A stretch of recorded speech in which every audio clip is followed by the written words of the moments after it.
The Steam Next Fest is back, baby, running now through October 16th. Let's take a look at some highlights from strategy and simulation games. Real-time, tabletop, 4X, grand strategy, and everything in between.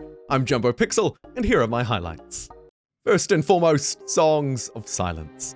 Songs of Silence is first on my list for a variety of reasons. I'm not going to clickbait you and make you wait all the way to the end. Let's start with some good stuff.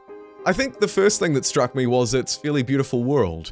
And then when I jumped into these real-time fights, albeit my unit's a little bit dismayed at first, with a card battling sort of element thrown into the mix here as well, each one providing different sort of one-off abilities, unit buffs, attacks, I was really quite blown away.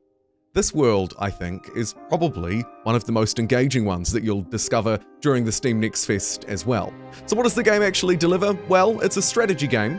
Obviously, as you can see, the fights themselves happen in real time, allowing you to engage different cards and strategies to hopefully take down the enemy. On the world map view though, it operates a little bit differently. Here, instead, it's turn-based. And you'll navigate your armies around, hopefully taking various enemy settlements, and as you do it, the card-based mechanics continue to play a role. It's not just in combat for Songs of Silence where they matter. Here you can pick up new unit abilities, buffs or fortifications for your settlements, or, alternatively, new units altogether, where at this sort of strategic army building view, you'll be able to kit them out, give them new abilities, swap units between them, and all of that will happen in preparation for taking these enemy settlements that are spread out across the map. So there's sort of a 4X turn-based element on the one hand, and then these, honestly what I have to say, are pretty engaging real-time fights. I think they're animated very well, one of the things that maybe isn't always true with some independent titles that might pop up at the Steam Next Fest. It's a big festival after all, and the soundstage does quite a beautiful job as well at pulling together what ultimately is trying to be quite a story-rich turn-based game. And I think, in combination with this sort of card battling, DECK building elements that it introduces, it's a real gem this fest. Next, the second entry on my list caught me a bit by surprise. Warhammer Age of Sigmar Realms of Ruin, an incredibly long title, I'll admit, for a game that's releasing actually quite soon, on the 18th of November 2023. This is a real-time strategy game, absolutely and at its core, and it steps away a little bit from what you might traditionally expect from the Warhammer sort of brand and franchise. Here, it's almost blending a real-time strategy game with some of the elements from maybe a MOBA. A massive, online game, think League of Legends, think Dota 2. Not really to an incredibly deep, detailed level, but as you can see here, different units have different abilities. A charge, astral compass, hidden paths, which is kind of a stealth move that'll let me navigate around the map instead of drawing directly into combat. I was fairly impressed also by the fairly wide variety of units that are available in what is a somewhat limited demo, it's important to note. Getting into it, and once you sort of make your way through what can feel like a little bit of a slow-paced introduction, another forewarning, it starts to become actually quite a satisfying game. Again, and much like the first entry on my list, I think they've done a great job with things like the soundstage, like animating the units. And once you start to unlock a few other ones, you find yourself sort of shift-tabbing between different units, queuing up orders like charge for your really aggressive ones, maybe some more sort of healing, support-like units standing in the back. And of course it incorporates the sort of traditional ranged versus melee versus mounted triangle that you will have come to know and expect if you're a real-time strategy gamer. I think the demo is at the very least worth a look. Not for world building, for civilization building, but instead really just for the real-time fights. Next on my list, Solium Infernum. With a full release date to be confirmed in 2024, Solium Infernum is kind of like Civilization but in hell. More on that a little later on in this section, but firstly, it really does present a huge variety of political actions. It markets itself as a grand strategy game because I think of these political elements. I tend to refer to it more as a grand 4X game, but nonetheless, there's plenty to do here as you pick up and lead as one archfiend of 8. Inside of its diplomacy, there are some really interesting mechanics like this vendetta mechanic, which lets you settle things by wagering some of your prestige, a game-winning currency, against an enemy for certain conditions, destroy one of their legions, take one of their cities. It's a nice way to ring-fence war and keep it managed. The legions and their equipable praetors, alongside artifacts and manuscripts, also make for a very interesting combat system.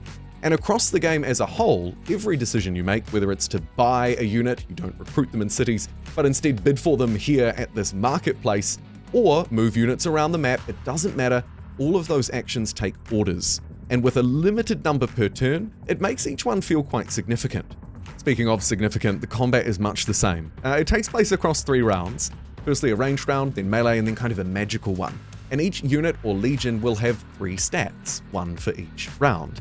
They'll go head to head, in this case a 4 versus 0 melee strength for my unit, but don't worry, because in the final round here I'll deal a net 3 damage in the infernal round, succeeding in taking them down in this fight. Finally, there are also these sort of ritual elements, which lean into kind of a tech tree of sorts, where you level up different aspects of evil to gain new rituals, new orders, new abilities. And these can be cast on units, on places of interest that you'll capture, again, not to build buildings within them, not quite that civilization building element, but instead to capture them for prestige, to fortify them, and to secure tiles as well, which are equally as valuable in this game. As you move your legions around the map, you'll capture them, and they'll be effectively under your control for good. So you can kind of ring-fence certain strategic zones, block enemies out. The only way they'll be able to move through is if, well, they declare kind of a war or vendetta against you. So there's an incredible strategic element, arguably at a grand level here, alongside some customization that shouldn't be glossed over. Moving on though to the next item on my list, here we have Foundry, an early access title that was very recently announced. Published by Paradox, I think this is likely to be a challenger to Satisfactory, and to a certain extent, also probably to other games. Think Factorio, for example, think Desynced. These kind of build a factory, hopefully get some automation along the way, build up your technologies, and grow more and more complex systems, right? It's all about that kind of number go up simulation, inside of course, in this case, and a break perhaps from a lot of the other stuff that Paradox publishes, a world that will actually stand in and walk around.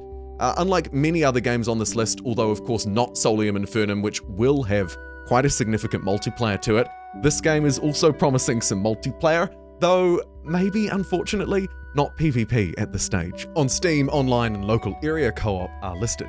You may have noticed this one, unlike a lot of the other video entries here, doesn't have real gameplay. That's because Foundry, the demo, wasn't available ahead of time.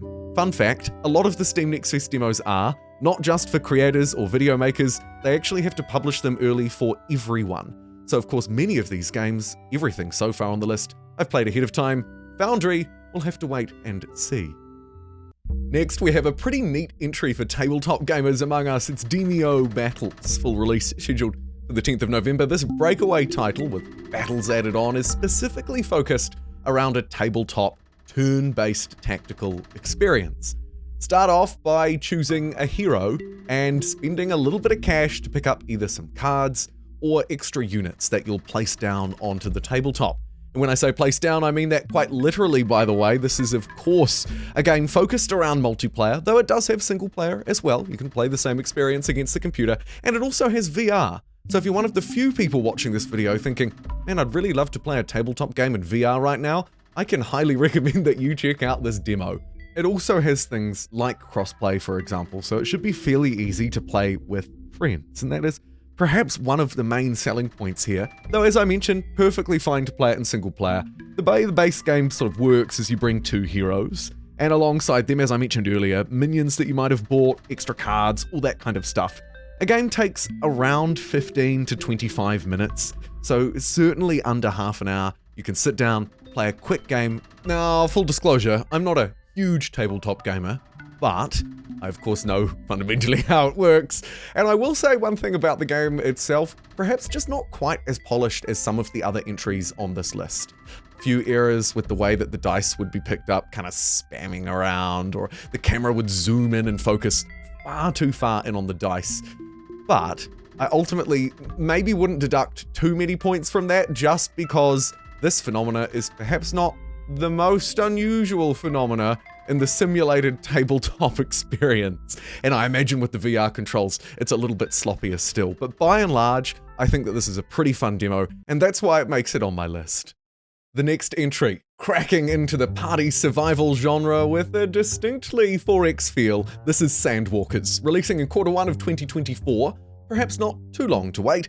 This is a roguelike game, a turn-based game, and largely one based around storytelling and exploration, with some of those RPG elements feeding into what turns into a turn-based tactics game when it comes to combat, and only combat. Outside of that, less tactical perhaps, and more about surviving.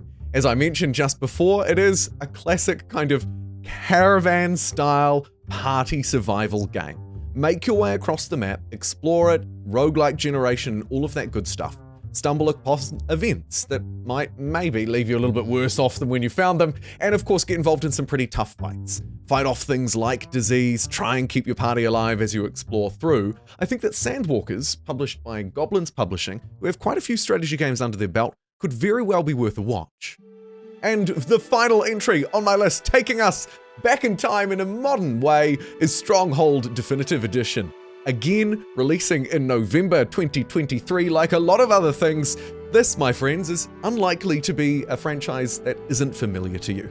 With a distinct Age of Empires vibe, of course, Stronghold is another classic real-time strategy game where the focus is about building a city, a colony, I suppose, of sorts, but really it's about building that classic kind of voxel-style city with its defenses, constructing military units, and then in that real-time strategy setting, sending them away and taking down your opponents.